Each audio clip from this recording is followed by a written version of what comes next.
నాకు తెలియదని. మన శాస్త్రంలో దాదాపు 258 ఇటువంటి మెడిసినల్ ప్లాంట్స్ ఉన్నాయి. 17,000 నుంచి 18,000 దాకా ఇట్లాంటి మెడిసినల్ ప్లాంట్స్ ఉన్నా కూడా అత్యధికమైన ఔషధ గుణాలు కలిగినవి 250కు పైగా ఉన్నాయి. మన చుట్టూనే ఉంటాయి, కానీ వాటిని మనం గుర్తించట్లేదు. ఎందుకంటే మనది అన్ని తక్కువ అనే భావనలో మనం పెరిగాం కాబట్టి వాటి ప్రాధాన్యత మనకు తెలియలేదో తెలుసుకోవాల్సిన అవసరం ఉంది. ఇవాళ అశ్వగంధ ప్రపంచవ్యాప్తంగా, మన దేశంలో మనం గుర్తించట్లా, కానీ ప్రపంచవ్యాప్తంగా గుర్తిస్తున్నారు. 2030 నాటికి $1 బిలియన్ అశ్వగంధ మార్కెట్ ఉంటుంది. అశ్వగంధ ప్రపంచవ్యాప్తంగా ఎవరు ఈ సోకాల్డ్ డెవలప్ నేషన్ గా చెప్తున్న యూరోపియన్ నేషన్స్, లేదా అమెరికా, లేదా గల్ఫ్ కంట్రీస్, లేదా ఆస్ట్రేలియా, లేదా కెనడా, ఇట్లాంటి దేశాలన్నీ కూడా ఇవాళ అశ్వగంధని మన దగ్గర నుంచి దిగుమతి చేసుకునే పరిస్థితి ఉంది.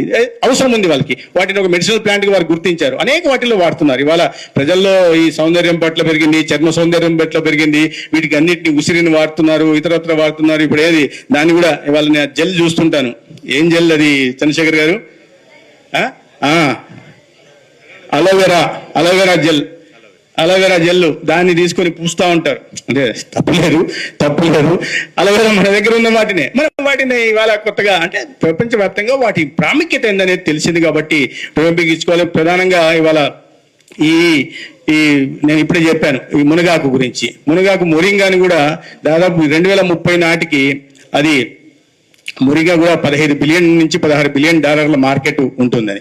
ఉసిరికి దాదాపు $50 బిలియన్, 50 నుంచి $60 బిలియన్ మార్కెట్ ఉంటుంది. కాబట్టి వీటి మీద ప్రధానంగా మనం దృష్టి పెట్టాలా. ఇవి ఇంత ముందు చేస్తున్నవే, కానీ ఇవాళ ఆల్టర్నేటివ్ మారుతున్న సమాజంలో ఒక ప్రత్యామ్నాయ పంటలకు కూడా వెళ్లాల్సిన అవసరం ఉంది. ఆ ప్రత్యామ్నాయ పంటలు ఈ ఔషధ ముక్కలు ఎందుకు కాకూడదనే విషయాన్ని రైతాంగం గుర్తించాల్సి ఉంది. కేంద్ర ప్రభుత్వం అనేక రకాలుగా ఆదుకునే ప్రయత్నం చేస్తాను. ఇవాళ కొత్తగా సంఘటితంగా రైతులందరినీ సంఘటితం చేసి వాళ్ళలో కాస్త అవగాహన కల్పించి ఈ ప్రత్యామ్నాయ పంటలు, ప్రధానంగా వాల్యూ అడిషన్ ఉంటున్న పంటల్ని, ప్రపంచవ్యాప్తంగా మార్కెట్ ఉంటున్న పంటల్ని ప్రచారం చేసే ప్రయత్నం చేస్తున్నారు. వాటి మీద కాస్త అవగాహన కలిగించుకుని ఇవాళ ఫార్మర్ ప్రొడ్యూసర్ ఆర్గనైజేషన్స్ కి పెద్ద ఎత్తున 10,000 ఫార్మర్ ప్రొడ్యూసర్ ఆర్గనైజేషన్ కేంద్ర ప్రభుత్వం సహకారం వస్తుంది. 3 సంవత్సరాల పాటు వాటి నిర్వహణ కేంద్ర ప్రభుత్వం చేస్తుంది. దాని తర్వాత ఒక కంపెనీగా ఫామ్ అయిన తర్వాత దాని తర్వాత మీకు 50% దాకా, ఒక 2 కోట్ల దాకా ఏఐడిఎఫ్ కింద రుణం తీసుకునే అవకాశం ఉంది. లేదా ఎక్స్ట్రాక్షన్ కోసం కానీ, లేదా ప్రాసెసింగ్ కానీ, లేదా వాల్యూ అడిషన్ ఇండస్ట్రీ పెట్టుకోవడానికి కూడా ఇవాళ కేంద్ర ప్రభుత్వం నుంచి సహకారం అందిస్తోంది. రాష్ట్ర ప్రభుత్వంలో కూడా ఎన్డీఏ ప్రభుత్వం సహకారం అందిస్తోంది.